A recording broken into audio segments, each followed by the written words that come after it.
ગુજરાતીમાં કહેવત છે, આગ લાગે ત્યારે કૂવો ખોદવાનો. એવું જ કામ ભારતીય જનતા પાર્ટીની સરકારમાં અને સુરત મહાનગરપાલિકામાં થઈ રહ્યું છે.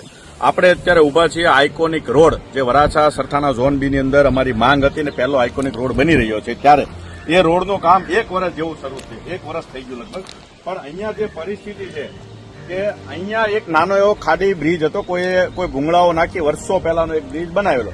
પણ આ આઇકોનિક રોડ મંજૂર કર્યો એને ઓછામાં ઓછા 2 વર્ષ પહેલાનો સમય છે, ત્યારે મંજૂર કરી નાખેલો. ત્યારે આ અક્કલના ઓથમીર લોકોને એ ખબર ના પડી કે ભાઈ અહીંયા બ્રિજ બનાવવો છે તો એને પહેલા પ્રાથમિકતા આપીએ. એ માટે જે કદાચ અમે આના પહેલા બી માંગ કરેલી કે આ એક ટુકડો એ વિવાદમાં છે, એટલે કે કોઈ એફપી નથી એને આપેલો, તો એ માટે શું પ્રોસેસ કરવું જોઈએ. એટલે માનનીય મુખ્યમંત્રી સાહેબને સુરત મહાનગરપાલિકાના કોર્પોરેશનમાંથી એક ઠરાવ કરીને મોકલ્યો છે કે જમીન સંપાદનનો. હવે ક્યારેક એવું થાય કે ગાંધીનગરમાં બહુ બધી ફાઇલો આવતી હોય અને ફાઇલો અટવાય છે, કારણ કે અહીંયા સુરતના ટેબલે ફાઇલો અટવાય છે, ગાંધીનગર તો અટવાય છે ને. એટલે માનનીય મેયરશ્રીને એવું પણ કહેવું છે કે તમે સુરતની આવી ફાઇલો ગાંધીનગર મોકલવાને બદલે ભૂપેન્દ્રભાઈ પટેલ સાહેબ સુરત આવે ત્યારે એમની પાસે સાઇન કરાવી લો, તો આપણા સુરતનું કામ ઝડપથી થાય. હા, એટલા માટે કહેવું પડે છે, એટલા માટે ટકોર કરવી પડે છે કે હજારો લોકો આ રોડ ઉપર ચાલતા હતા. અહીંયા ખાડી હતી, ભૂંગળા હતા, તોડી નાખવા પડે, ઇટ્સ ઓકે, એનો કોઈ વિરોધ નથી. પણ એ પહેલા વ્યવસ્થા કેમ ના કરી? અહીંયા ભૂંગળા કોઈને દેખાતા નહોતા. આજે આ રોડ રૂપિયા 33 કરોડના ખર્ચે આઇકોનિક રોડ પ્રજાના ટેક્સના પૈસામાંથી બની રહ્યો છે. આજે 1 વર્ષથી બંને બાજુ રોડ બનેલા છે, પણ વપરાશમાં શું? કોઈને કામ નથી આવતા. અહીંયા આ તોડી નાખ્યા પછી આ બધા લોકોએ, જે લોકોએ મકાન લીધેલા છે, એમની શું પરિસ્થિતિ? તે દિવસે અહીંયા કામ થશે. ઝોન દ્વારા કે મેન ડિપાર્ટમેન્ટ, કોઈને ખબર જ નથી અહીંયા કોણ બ્રિજ બનાવે છે, કલવટ બનાવે છે. ઘડીકમાં કલવટ પહેલા મંજૂરી કોને આપી? જો તમારા નિયમ મુજબ અહીંયા કલવટ બનાવવાના નહોતો તો અહીંયા મંજૂરી આપી કોને?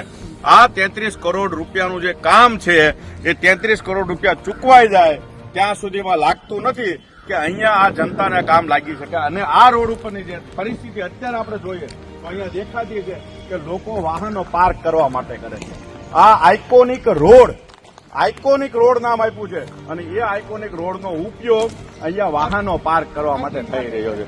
આ પૈસા પ્રજાના છે, કોઈ ભાજપના લોકોના પૈસા નથી. દરેક લોકો ટેક્સ આપે છે ને એમાંથી આ બને છે.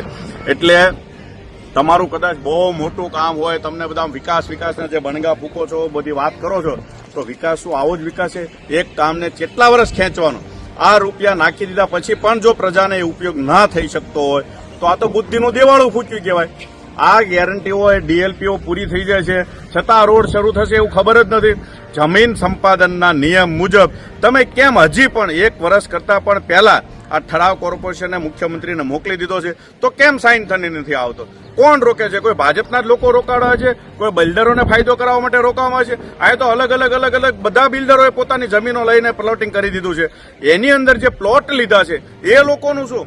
જેને પોતાની જિંદગીની મૂડી આ પ્લોટની અંદર નાખી દીધી છે કે ભાઈ અહીંયા એક રસ્તો બનશે ને અમે અહીંયા શાંતિથી પરિવાર સાથે રહીશું, આ બધા જ લોકોને આશાને કિરણ ઉપર પાણી ફેરવી નાખ્યું છે. ક્યારે રસ્તાઓ બનશે? એટલે માનનીય મેયરશ્રી, તમારી આગેવાનીમાં આમ તો ગમે તે લોકો અહીંયા અમારા મુખ્યમંત્રી, અમારા એક શિક્ષણ મંત્રી સાહેબ છે, એ બી પછી તો દોડવા આવશે કે મેં કરાવ્યું. અત્યારે ક્યાં છો? અત્યારે કેમ નથી બોલતા?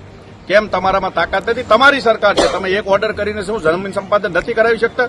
નિયમ છે કે તમારે બુલેટ ટ્રેન માટે આટલી બધી જમીન સંપાદન થઈ શકતી હોય, કે ઉદ્યોગપતિઓ માટે જમીન સંપાદન થઈ શકે, તો આ તો જનતા માટે છે.